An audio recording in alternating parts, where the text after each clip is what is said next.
She is a biologist and has been leading this institution and has been systematically implementing their vision, a vision known as Envisioning 2020, enhancing the quality of higher education through holistic growth on the campus. And we're really, really excited to hear from her this morning. And on a personal note, she is the mother of twins, which means she's officially twice as efficient at creating things than most of us here. So join me in welcoming Chancellor Henry this morning.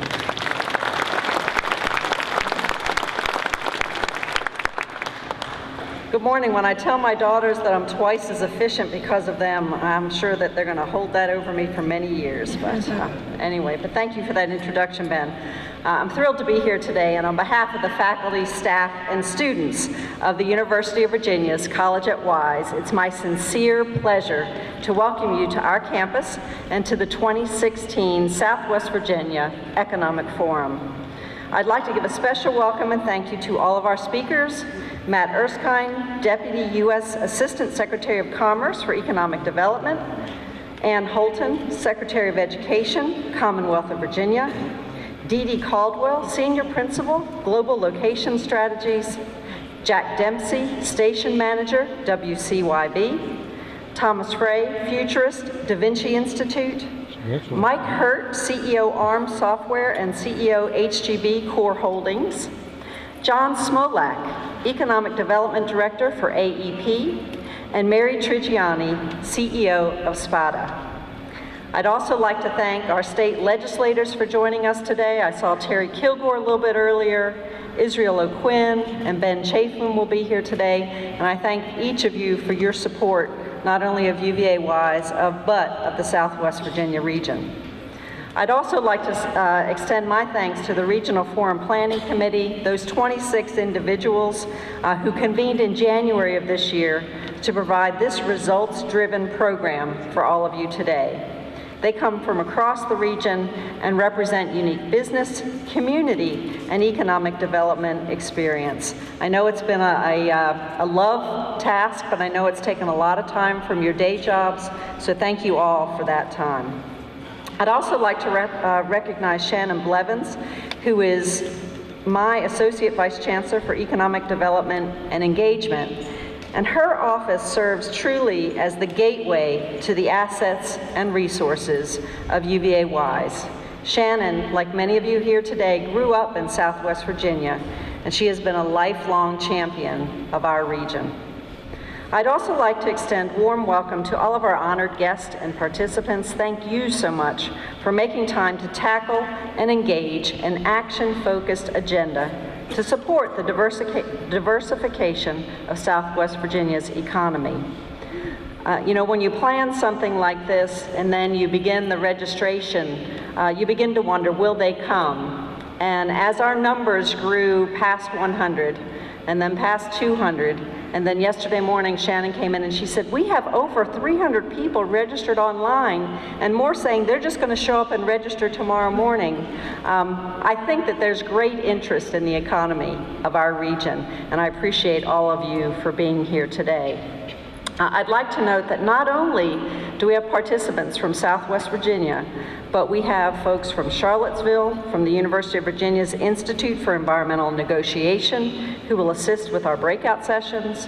We have participants from Blacksburg, Roanoke, and Marion, Virginia, as well as our Appalachian neighbors in Kentucky, North Carolina, Pennsylvania, Tennessee.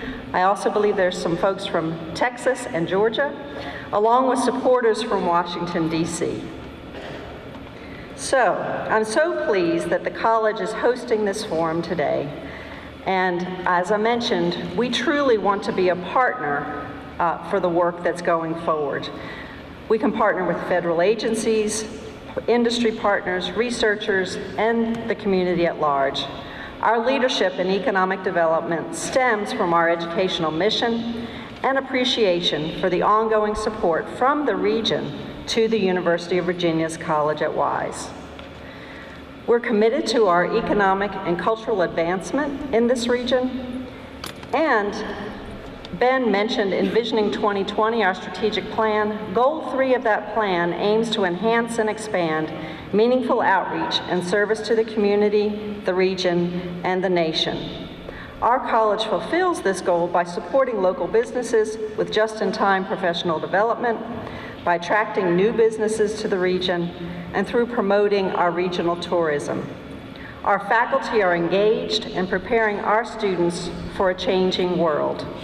The Bureau of Labor statistics show a change in the U.S. workforce. Nearly 50% of the jobs that exist today did not exist less than 5 years ago. So through rigorous coursework across disciplines, we challenge our students to think critically and to tackle problems creatively. We expect that when they graduate, they will contribute positively to the regional priorities. The purpose of this forum is to convene all of you diverse stakeholders and to find ways to propel the economy forward. We anticipate productive discussions and actionable strategies. It's an important opportunity to celebrate our region's accomplishments and to work through some of the real challenges we face. So I look forward to a day of discovery and inspiration. As I've said before, I firmly believe that we have the pieces needed to move our region forward. We just need to work to make it happen. With our neighbors, we can support one another and advance the entrepreneurial spirit of rural Appalachia. So again, thank you for being here today.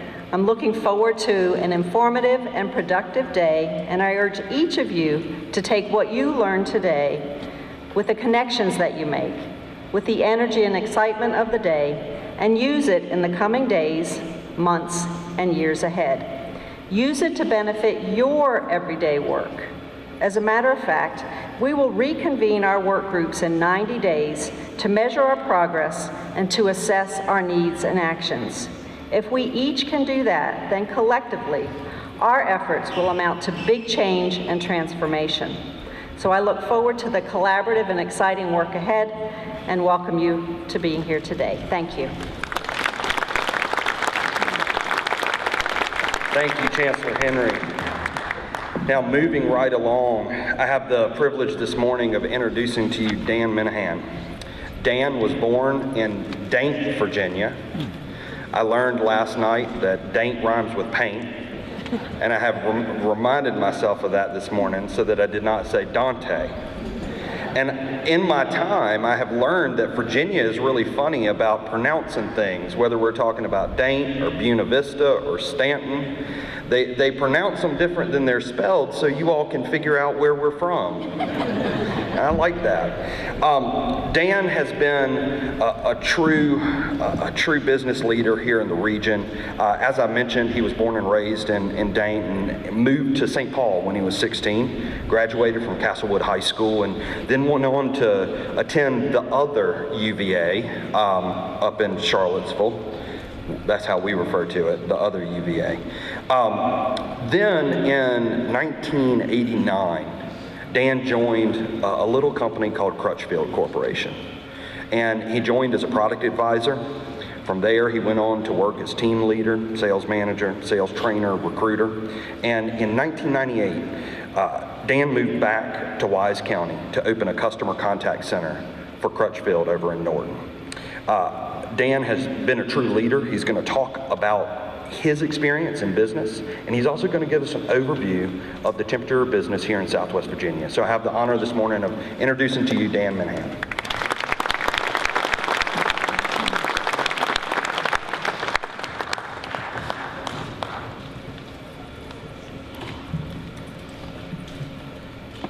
Morning, everyone. Good morning. It's a beautiful day here in Southwest Virginia. First, I want to start out by thanking the University of Virginia's College at Wise for putting on this important forum. I think it's a really important day for us all here in Southwest Virginia and look forward to the results. Also want to thank, as part of my presentation, there are a lot of folks that worked on this presentation from the Health District to Lennowisco to the Economic Development Group at UVA-Wise, and Virginia Coalfield Economic Development Authority. So I want to thank all of you all for putting together this presentation. Hey, it works. So as we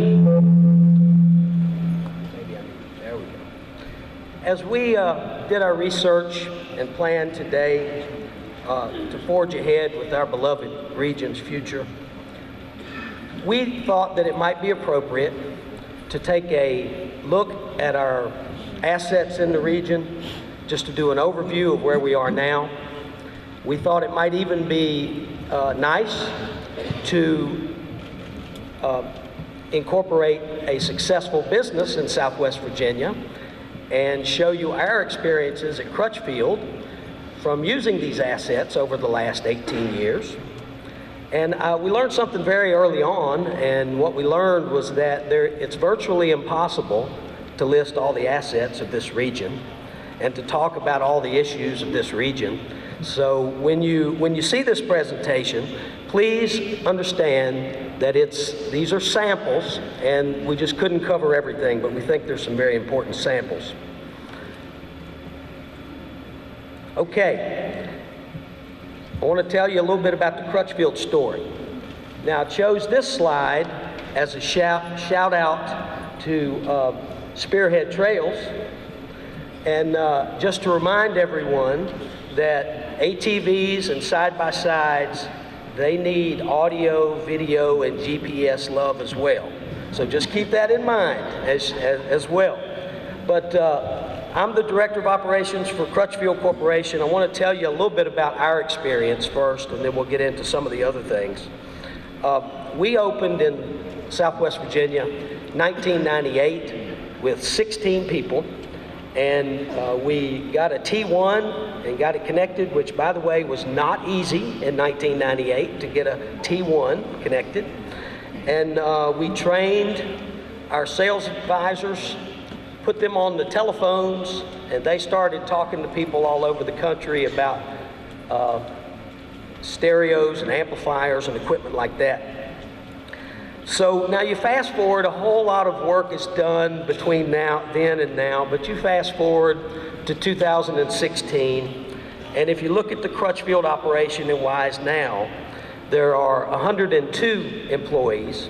We have over 8 departments, and our salary average when we began was a little under $30,000 a year, and now it's a little under $40,000 a year. Now bear in mind that our starting salaries have not increased that much.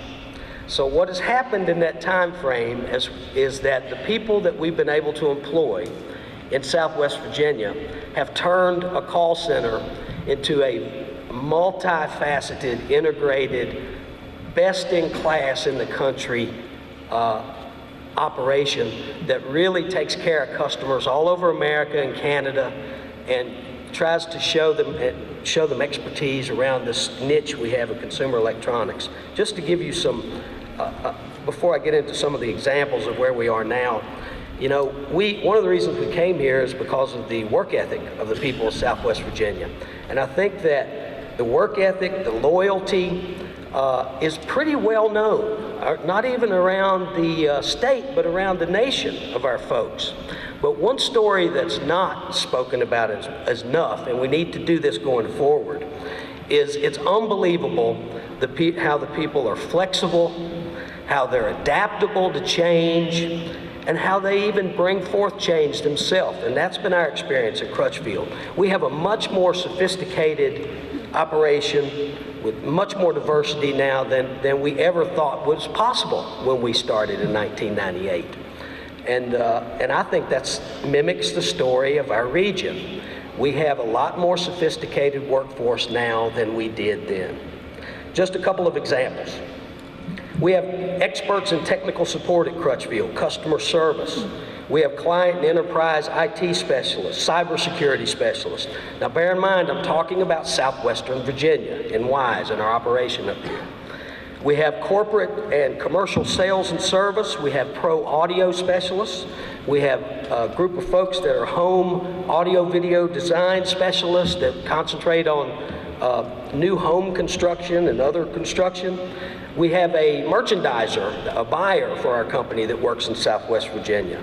Virtually all our database architecture for our entire company is headed up in Southwest Virginia. We have about 10 specialty trainers that train all over our company in different special areas.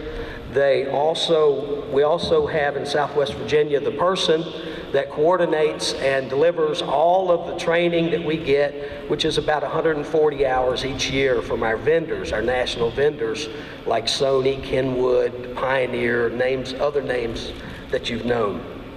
And also we have the director of customer support that works in our operation. So you can see there that and we also now, we have channels in telephone, live chat, email, every social media inlet that you can imagine. And we have a very sophisticated skills routing system that takes all of these customers to the appropriate specialist in the system. So we have become much more complex over this time. And I would submit to you that this was a two-way street. The company had a lot to do with it, but the employees of Southwest Virginia, we could not have done it without them. Had we not had the flexibility and adaptability that we've seen from this workforce, I don't know that we would have lasted these 18 years. In fact, I'm sure we wouldn't have. So that's our Crutchfield experience. Now on to the regional overview. And one of the things is our economic metrics, and you'll see that we have about a 7.6 regional unemployment rate. We have a 19.8 regional poverty rate. And our median household income is 53.6 compared to Virginia. And so as you can see, these are areas that we need to improve in Southwest Virginia. I will point out though, that if you look at the cost of living index in Southwest Virginia, it's at least 10% less than most other areas of Virginia. So what that can enable employers to do is to offer a very good compensation package for folks living in Southwest Virginia and still save the company overall money. So the numbers are not as bad when you consider a more than 10% differential in cost of living. This is our workforce availability map. And as you can see, Southwest Virginia, and it's a multi-state map, really. We have Kentucky, Tennessee as well, very close. And this will just give you an idea of the footprint and of the region and close by the region. And there's quite a workforce availability map there. I will also point out that at Crutchfield, we have employees that work from most of these places, and even into Tennessee and Kentucky. I will also point out with our extremely strong broadband network in our region, which you'll see in a minute, it enables telework to all of these regions. So as Senator Warner said, there really isn't any reason why somebody can't live in Tazewell and work for an operation in Wise or even Northern Virginia for that matter. And at Crutchfield right now, we have about half of our folks do about 3 days or so a week as telework, and that's something we need to concentrate on, I think. Next is our overview of health and wellness. You can see that we've listed obesity rates, our drug deaths, and our adult smoker rates, which are all slightly higher than the rest of Virginia.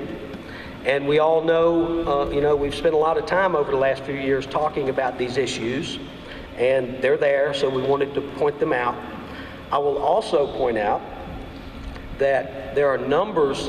The encouraging part about this slide is that we really do have a burgeoning wellness initiative throughout the region, mostly started from some of our younger folks, and they really enjoy running 5Ks and getting out and hiking the mountains, and we need to really take their lead. Here's an area where I think our region needs to really take the lead of some of our younger leaders. I also want to point out a very encouraging thing. At Crutchfield, also at the University of Virginia's College at Wise, at Wellmont and Mountain States and many other employers are employing lots of wellness initiatives in their centers right now of operation. And they're employing discounts on for people that don't use tobacco, point systems for wellness achievements. And so we do have we've got a ways to go here, but we've got some encouraging signs. Next on the regional overview is our educational workforce overview, and you can see that 72.6 to 79% of folks have a high school diploma, 5.6 to 14.6 have a bachelor's degree or higher, 3% to 5.9 have graduate or professional degrees. Again, an area where we need to concentrate to improve our educational overview in Southwest Virginia. There again, I do want to point out a couple of things. First, our public schools from K to 12 are really starting to get some recognition statewide, and there is a lot of good work going on there. I also want to point out that a lot of employers locally that is not counted on this chart, employers do tons and tons of relative training every day in this region. I know we do at Crutchfield, I know we do at this college, and at every place virtually. There's a lot more training going on and education going on inside businesses that really is not reflected here.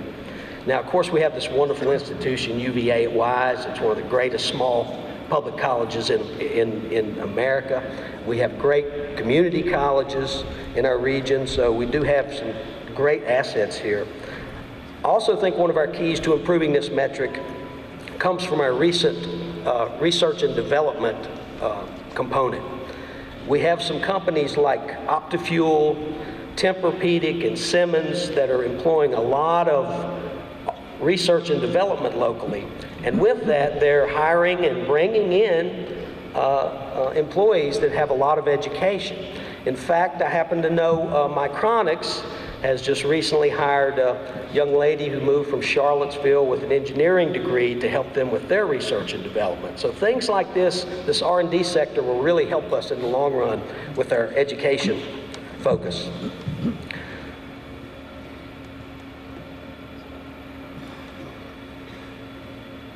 Okay, I've pushed it 3 times, so I'll probably go 3 slides ahead. Let's see.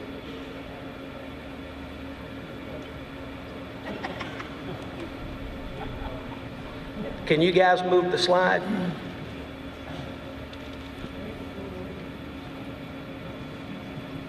Well, you know, stretch, feel.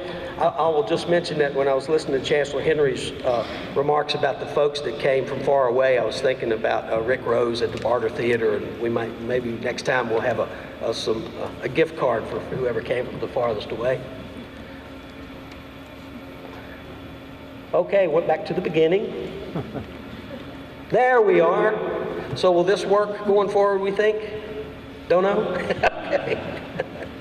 Okay, here's a sample, and just a sample, of some of our regional initiatives and assets. We have development and implementation of 3 regional blueprints in health, advanced manufacturing, and entrepreneurship. And I actually have one of the blueprints for advanced manufacturing here. And these are true regional efforts that got out ahead of the curve to try to give us some planning around these areas. We have a lot of outdoor adventure, as was mentioned, culture, artisans, craftsmanship, lots of cultural things. You know, I'll throw the Pro Art organization in there. It's a great and unusual organization for our area. LMU and the Large Animal Teaching Research Center. We have the early stage R&D company recruitment.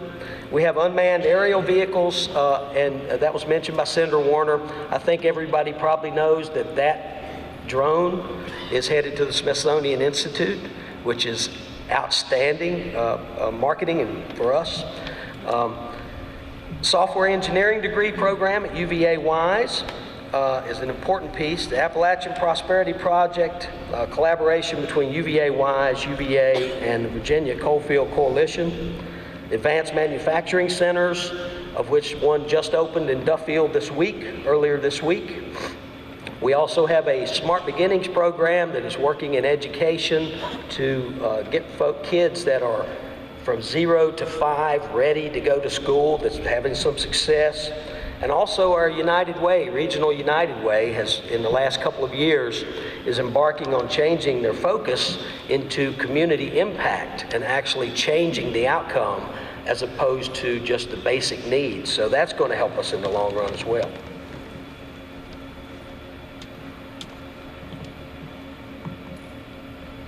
Okay, these are just some of the logos and just a sample of some of these organizations and initiatives I've told you about. There are more, but of course as you see these in your daily routine, you may want to perk up and see what these places are doing. Now, this is a very important slide. This is a map of our broadband backbone in Southwest Virginia.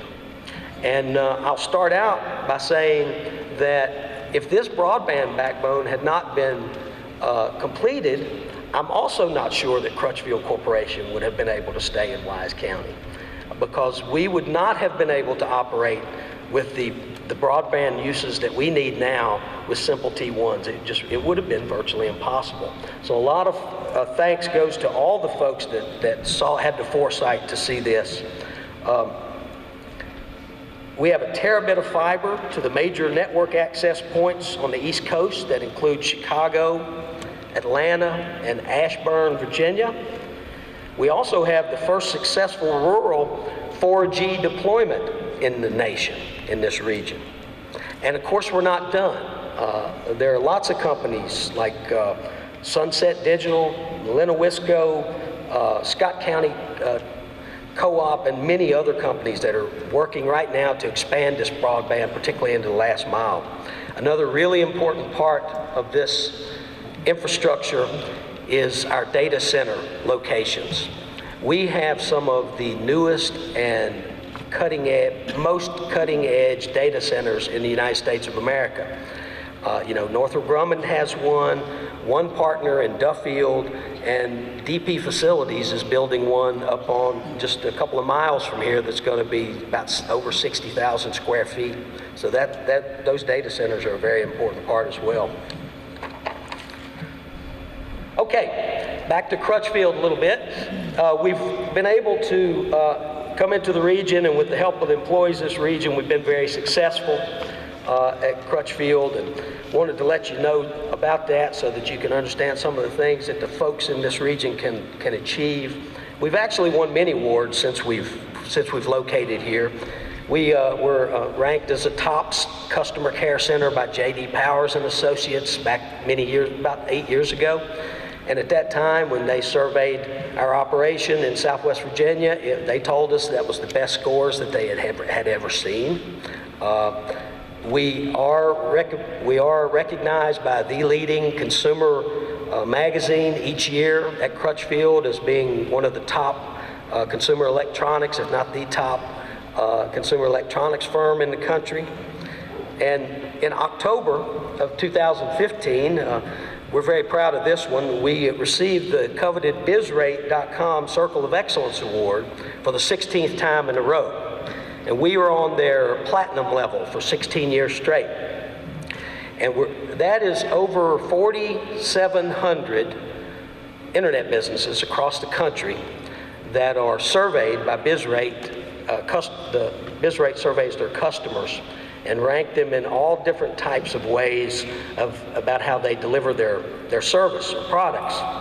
And you have to be in the very top echelon to, it's virtually hundreds and hundreds of thousands of customers all over America. And Crutchfield happens to be the only company in the United States of America that has won that distinction every year for 16 years. And now just keep in mind that at least half, in my view, more than half, of that came from our Southwest Virginia operation. So that's a very thing that we're proud of. I will say this, one of my messages today is that this employee and employer and region to employer relationship is a two-way street.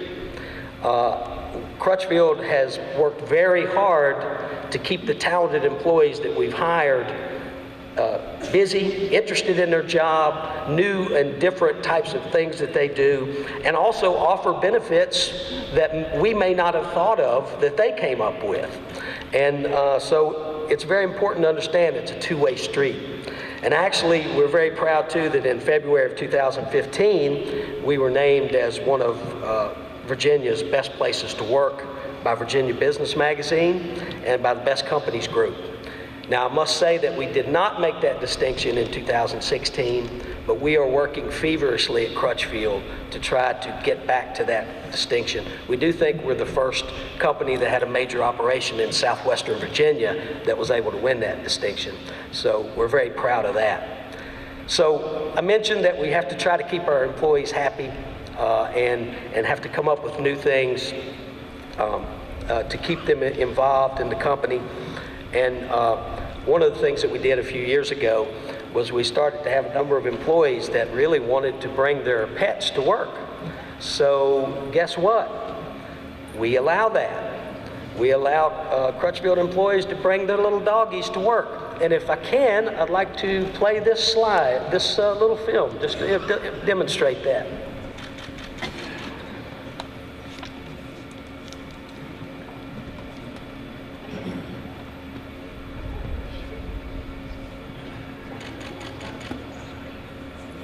Let's see if it works.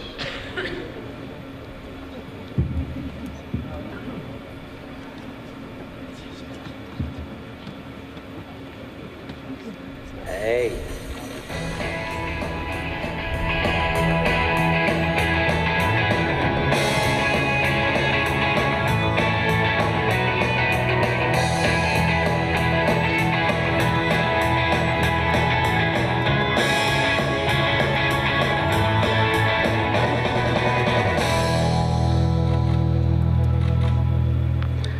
Very simple, but that was a picture. The final picture was one of our employee appreciation events, and everybody brought their doggies in. And the point there is that employers just can't expect to come to the region and have success without really working with the folks and what the assets of the region are.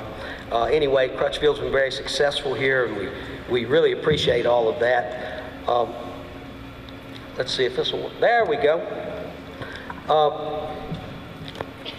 So we do know that we have a lot of assets now. We know that we have pretty much a different and new type of workforce than we had in the past. It's certainly, it might even be a little bit smaller. That's a possibility. But it's certainly a lot more sophisticated in many, many ways. So our job now for the rest of the day and going in the future of Southwest Virginia is to connect the dots of our assets. We've got to get the place and the talent and the health, the economy and the infrastructure, and try to get them all together so that we can get the best return on our investment as we invest in our future. And I really just want to thank everybody. I particularly want to thank Wes Polly and Chris Mullins that are in the audience, Crutchfield employees that made a lot of all this stuff happen. And thank you all very much.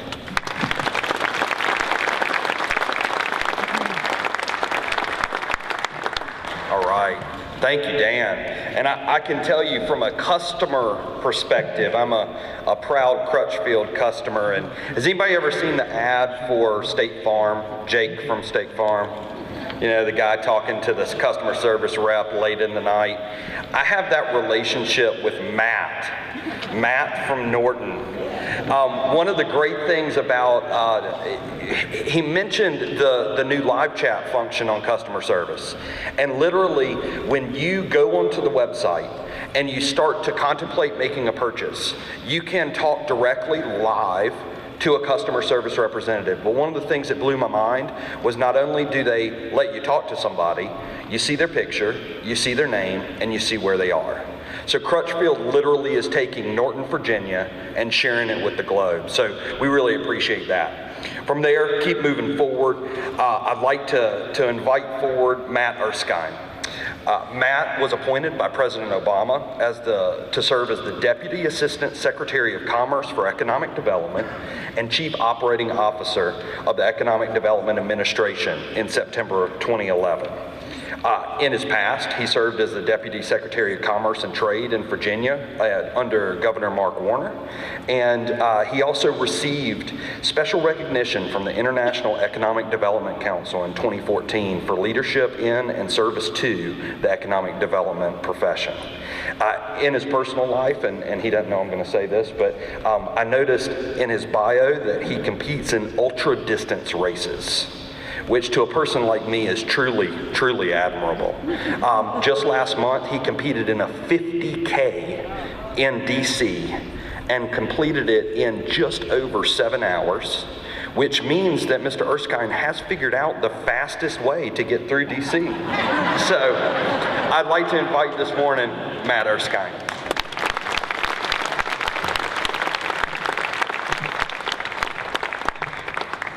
Thank you very much. Well, good morning. Good morning.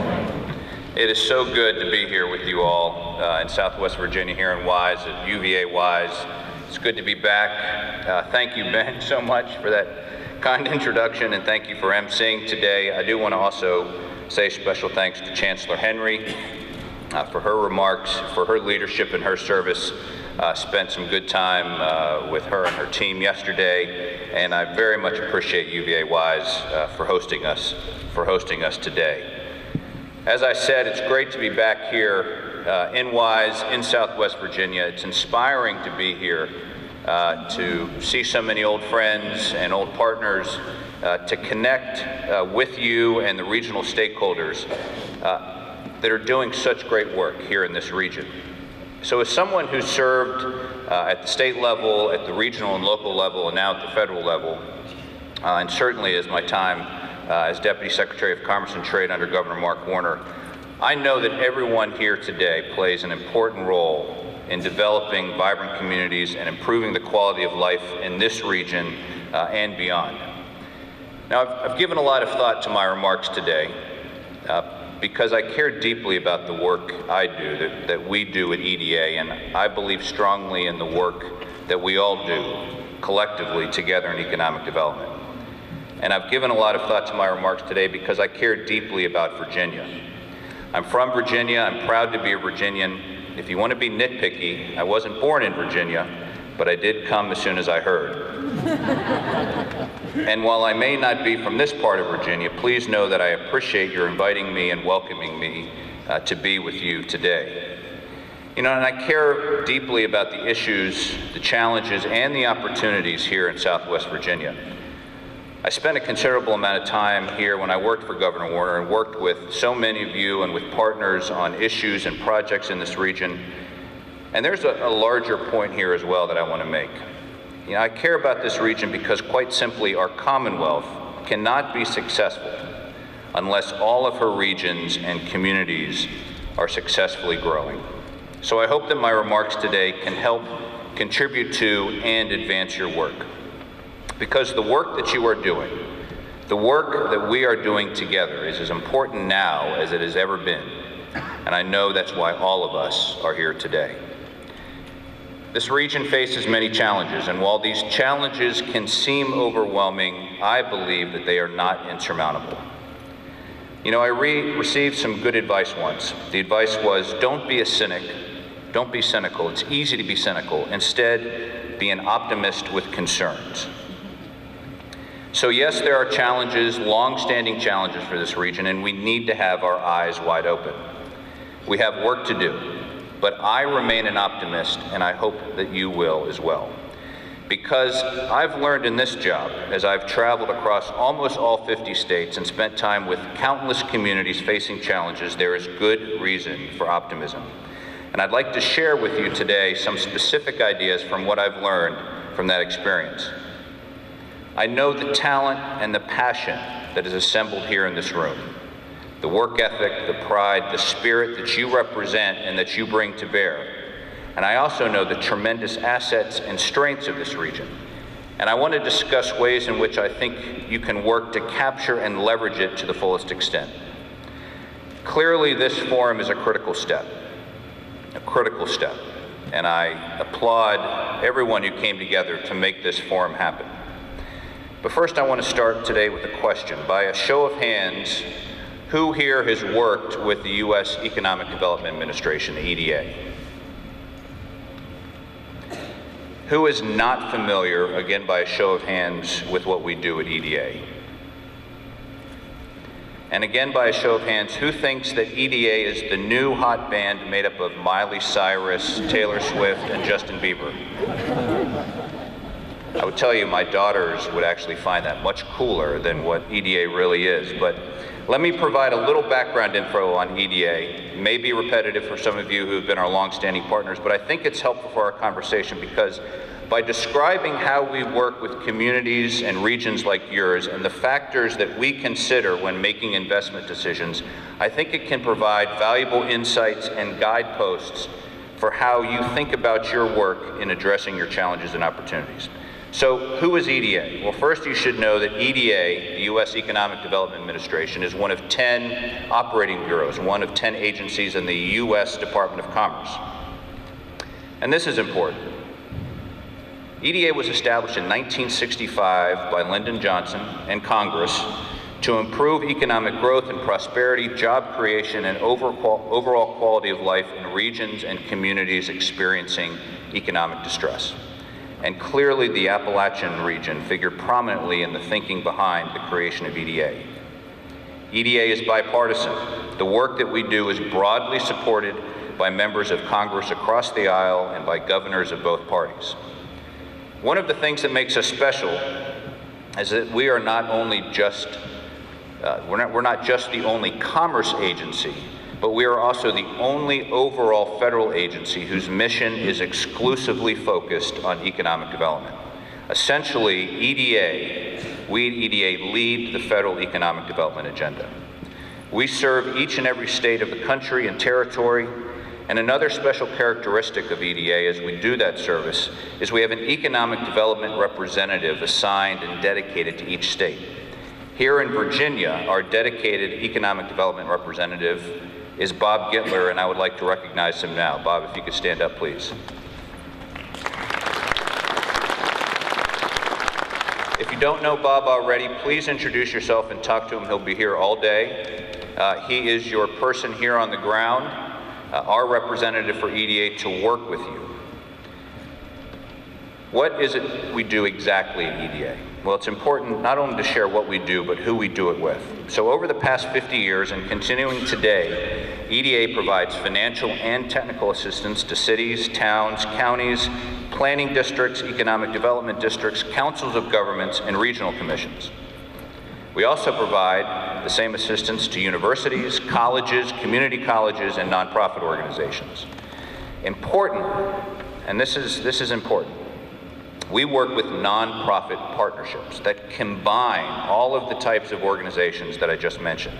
In fact, these are often our best grantees, the public, private, higher education, nonprofit partnerships. And also critically important, our best grantees are partnerships that are regional in scope, multi-jurisdictional, breaking down geographic and political barriers, and I want to talk more about this in just a bit. Okay, so what exactly is the financial and technical assistance we provide to communities and organizations? Well, we work with the groups I just mentioned to do comprehensive economic development planning and to help develop the economic development projects that lead to increased business investment, private sector investment in the community, and that result in jobs created and jobs saved.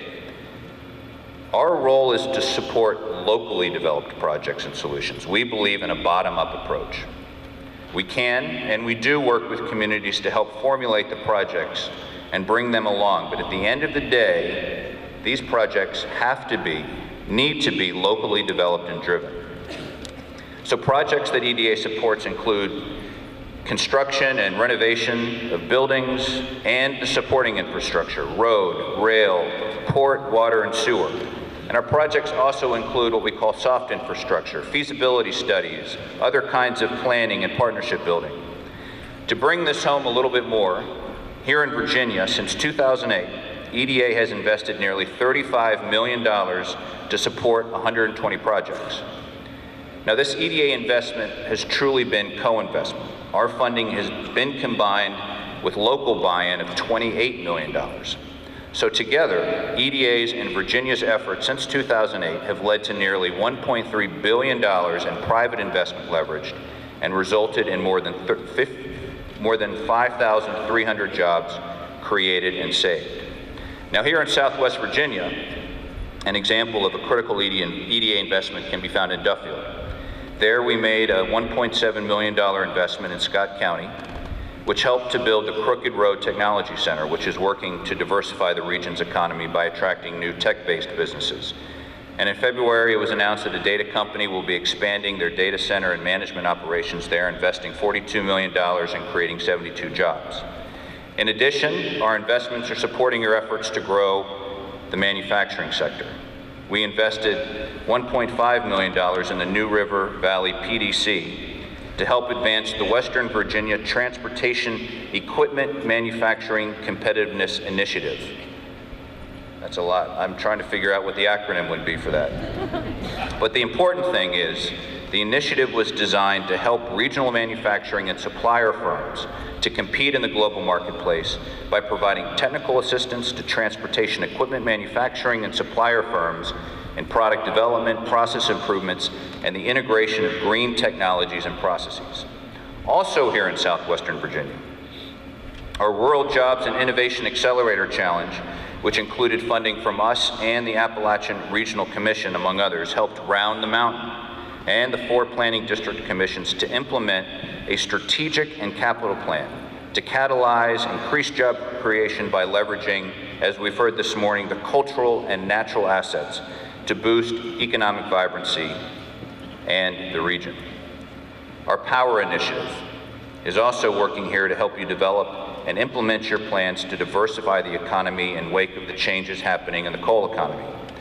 Under our Power program, we provided a $275,000 grant to Friends of Southwest Virginia in Abingdon to help advance the Resourceful Project, a consortium approach to workforce and economic development.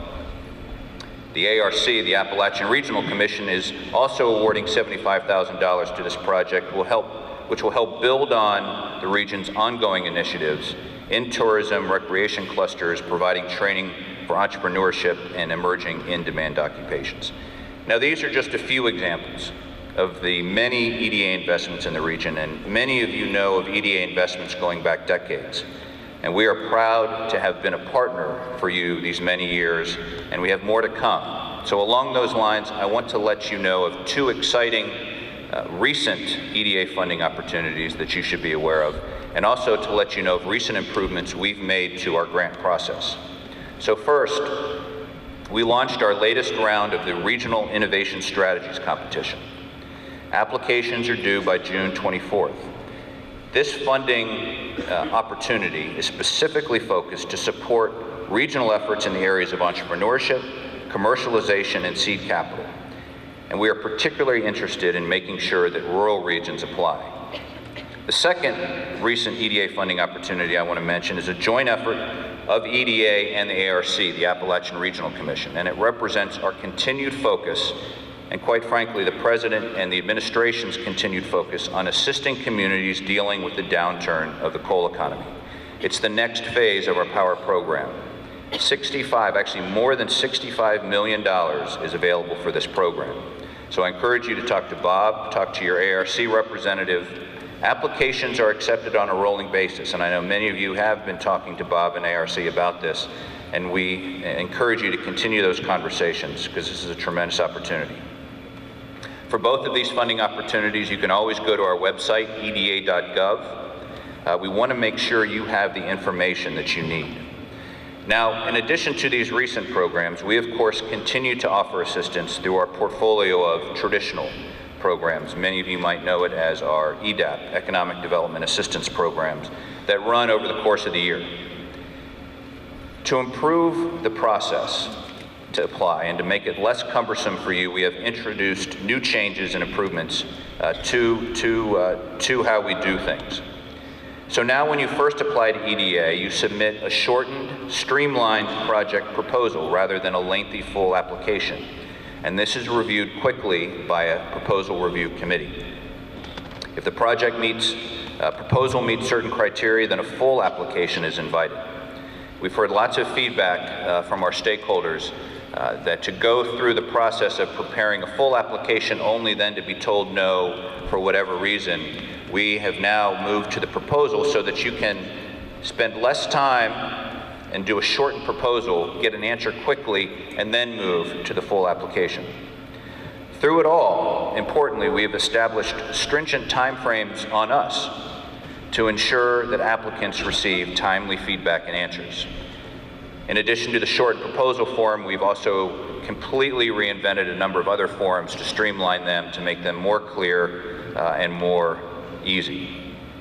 So far, we've heard great feedback from stakeholders across the country on these changes, and we hope that they make the EDA application process better for you, but we want to continue to hear from you. Let us know how it's working and how we can continue to make it better. Now, the key in all of our work at EDA is that we seek to support projects that meet the needs of the community, are part of the community's long-term comprehensive economic development plan, and are essential to the healthy regional business ecosystem. EDA's financial assistance is not a handout. It's not free money. It's not done by formula. Our grants are all merit-based and competitive. Each of our regional offices conducts in-depth investment reviews of project applications. And as many of you know, our assistance requires a local match, starting at 1-to-1, but also flexible depending on the level of community distress. But local buy-in and skin in the game needs to be part of the equation. And this raises another crucial point. EDA financial assistance is not and cannot be a silver bullet. Helpful, yes, and in fact, very helpful. We hear from so many communities that but for EDA's help and involvement, projects critical to the advancement of communities would not have happened. EDA can and does provide the patient capital for critical projects. We provide assistance to fill the gaps where other public capital falls short or where the project is just too early or too risky for private investment. Our investment can help de-risk and unlock and therefore leverage private capital. However, EDA funding is limited, as many of you know. We are oversubscribed every year. In fact, we receive up to 5 times, sometimes more than 5 times the number of grant applications that we can actually fund. But here's another important point, and I think it's a point that should be part of the discussion today. The larger point is that a community's economic development needs are broader and span across components that go beyond the assistance that one federal agency can provide. It requires a more effective, more integrated approach, certainly to the federal economic development of investment, and I want to touch on more of this in just a bit. But here's another important point. Federal assistance cannot and should not be the only solution. And I know you know this, but I think it bears repeating.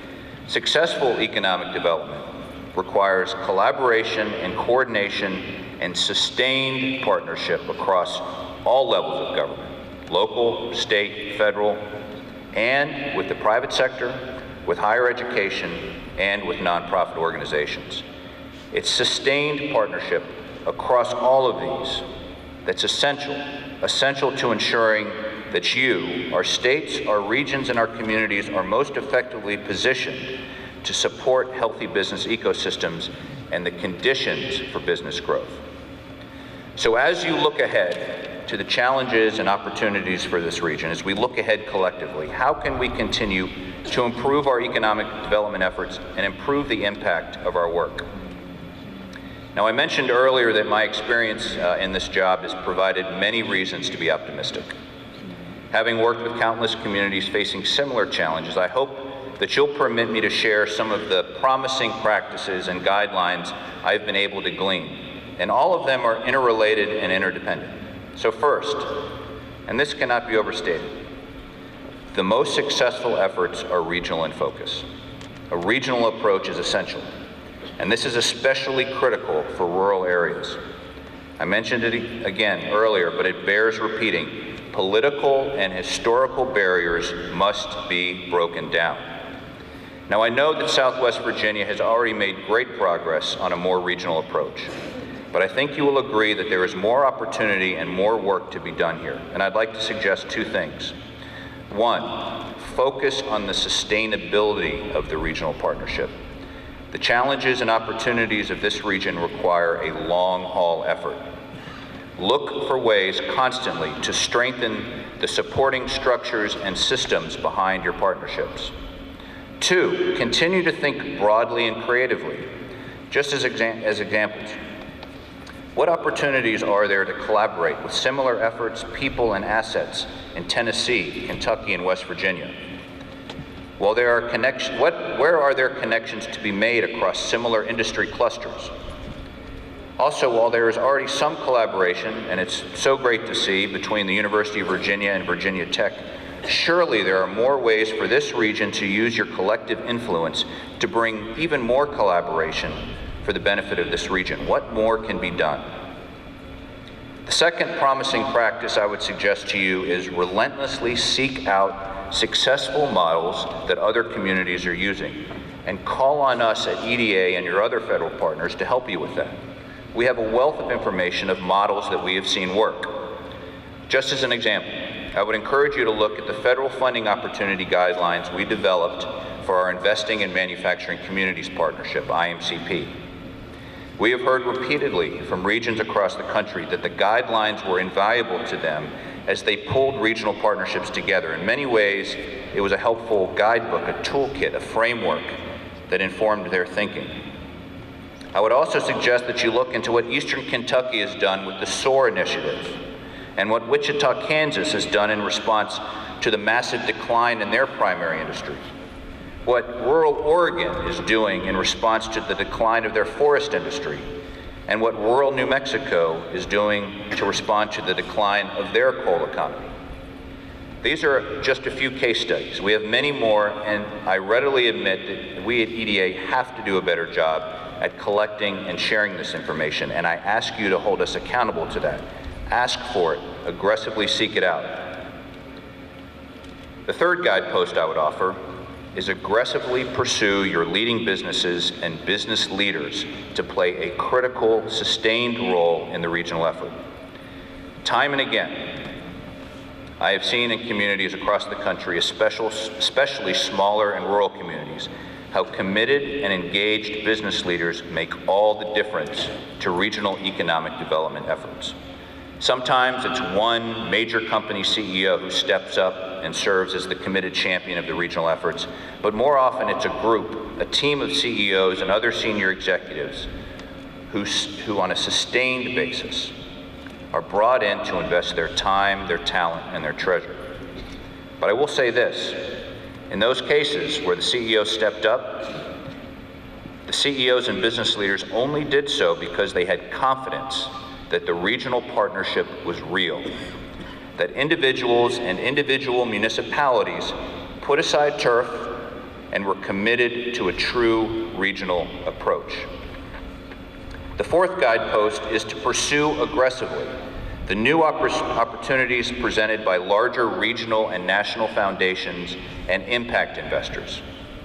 While local foundations are so important and do play a needed role, there are shifts going on in the national foundation world, and especially in the area of impact investing.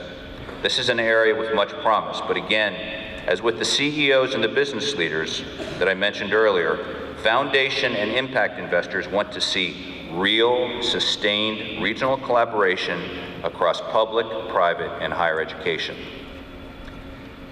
The final recommendation or guidepost I would offer is demand more from the federal government to be more integrated across federal economic development investment programs. Now, I know that navigating federal agencies, federal assistance, and funding opportunities can be like trying to follow a pirate's map. We at EDA have been working to change that for the past several years and have made some good progress through real partnerships with ARC, USDA Rural Development, and the White House Rural Council. We know more needs to be done, and we intend to do so. So based on our successful track record of leading multi-agency initiatives, the President has charged EDA to take on a wider role to more effectively integrate economic development resources for communities.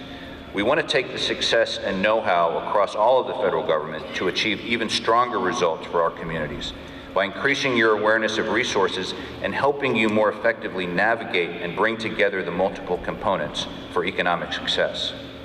Right now, due to the stovepipe approach to federal funding, communities and regions have to produce multiple strategic plans to meet various federal agency requirements rather than pursuing one strong, comprehensive economic development strategy.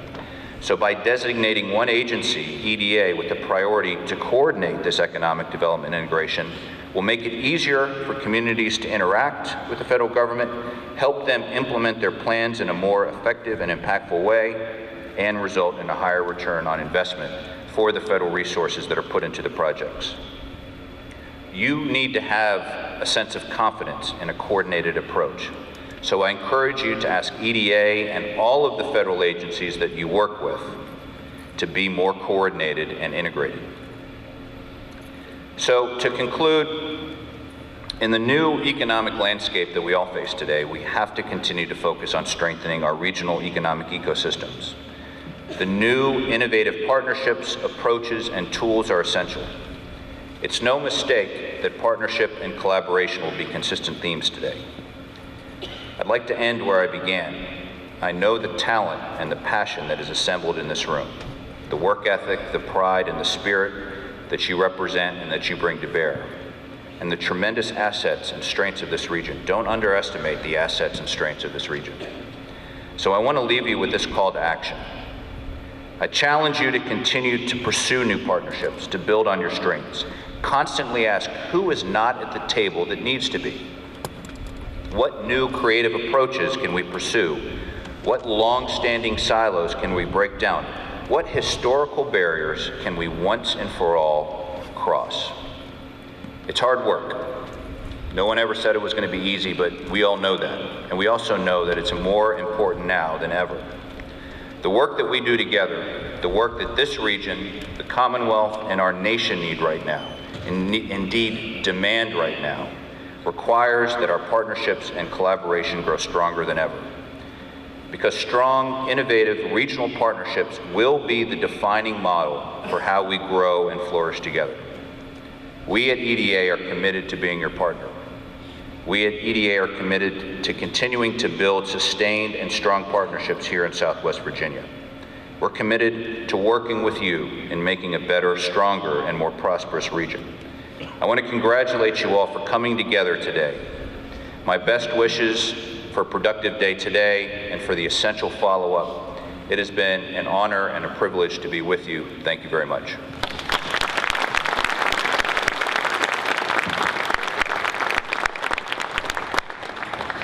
Fantastic. Well, I'll tell you what, I heard some things that really excited me. I know the idea of being able to simplify the process, the being able to have a single vision, rally communities around a single vision, and being able to use that single vision to drive partnerships, to drive teamwork, and to drive the implementation and the control of your own vision and realization of your own future. That, to me, is truly exciting and encouraging.